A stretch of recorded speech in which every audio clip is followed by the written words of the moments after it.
പ്രിയപ്പെട്ടവരെ, ഇന്ന് വചനം നമ്മളോട് പറയുകയാണ്, ദൈവിക ജ്ഞാനം ആഗ്രഹിക്കുന്നവർ ഇത് ചെയ്യണമെന്ന്.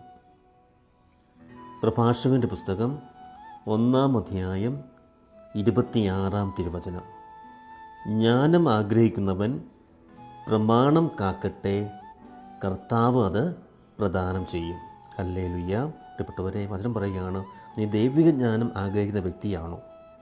അങ്ങനെ നീ ആഗ്രഹിക്കുന്നുണ്ടെങ്കിൽ വചനം പറയുന്നു, നീ പ്രമാണം കാക്കുക, ദൈവവചനം അനുസരിക്കുക.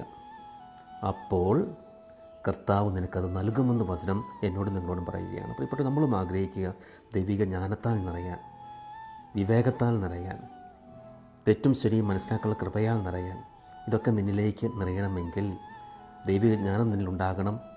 ആ ദൈവജ്ഞാനം നീ ആഗ്രഹിക്കുന്നുണ്ടെങ്കിൽ ദൈവത്തിൻ്റെ പ്രമാണം നെയ്യ്, കൽപ്പന നെയ്യ്, വചനം നെയ്യ് പാലിക്കണം. ദൈവം നമ്മളെ അനുഗ്രഹിക്കട്ടെ.